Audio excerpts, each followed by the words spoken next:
ఈ ప్రపంచంలో కొన్ని ప్లేసెస్ ఉంటాయి మనకి పీస్ని ఇస్తాయి. బీచ్ ఇలాంటి ప్లేస్ ఒకటి. సముద్రం అలలు చూస్తూ మన మైండ్లో ఉన్న టెన్షన్స్ అంతా మెల్లగా పోవడం స్టార్ట్ అవుతుంది.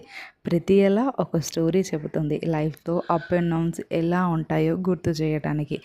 ఈ శాండ్ మీద నడుస్తూ నేను ఒక విషయం అర్థం చేసుకున్నాను. లైఫ్ అంటే ఫాస్ట్గా ఉండటం కాదు, కొన్ని మూమెంట్స్ని ఇలా ఎంజాయ్ చేయడం కూడా ఇంపార్టెంట్.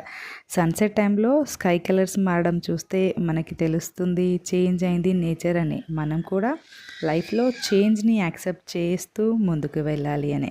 బీచ్లో వచ్చే ప్రశాంతమైన గాలి అదొక ఫ్రెష్ స్టార్ట్లా అనిపిస్తుంది. మనకి కొత్త ఎనర్జీని ఇస్తుంది, కొత్త ఆలోచనలను ఇస్తుంది.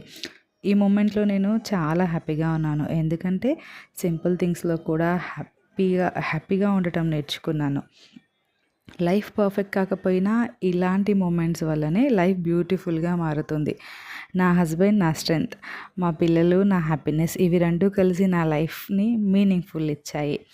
ఈరోజు నేను ఒక విషయం స్ట్రాంగ్గా ఫీల్ అయ్యా. హ్యాపీనెస్ అంటే పెద్ద పెద్ద విషయాలు కాదు, ఇలాంటి సింపుల్ మూమెంట్స్లోనే ఉంటాయి అని.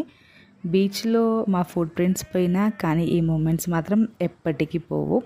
ఫైనల్లీ నా లైఫ్లో బిగ్గెస్ట్ బ్లెస్సింగ్ అంటే నా ఫ్యామిలీ, మా పిల్లలు. ఈ మూమెంట్స్ నన్ను ఎప్పటికీ హ్యాపీగా ఉంచుతాయి. లైఫ్లో కొన్ని మూమెంట్స్ ఉంటాయి మన హార్ట్లో ఫర్ ఎవర్గా ఉండిపోతాయి. ఈరోజు ఇలాంటి ఒక స్పెషల్ డే.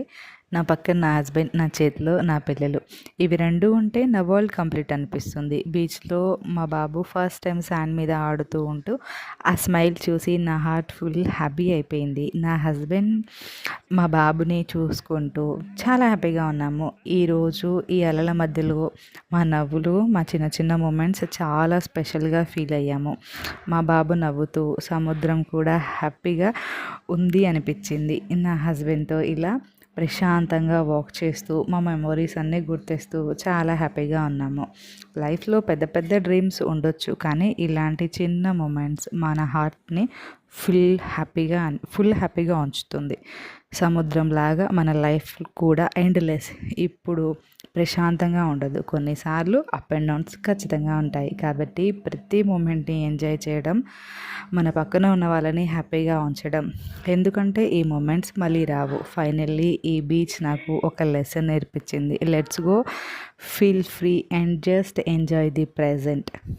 ఇలా ఓ మంచి ఎక్స్పీరియన్స్ తోటి మా మంగళూరు ట్రిప్ అయితే ఫినిష్ చేసుకున్నాము. సో కొత్తగా ఎవరైనా నా ఛానల్ చూస్తుంటే తప్పకుండా నా ఛానల్ అయితే సబ్స్క్రైబ్ చేసుకోండి.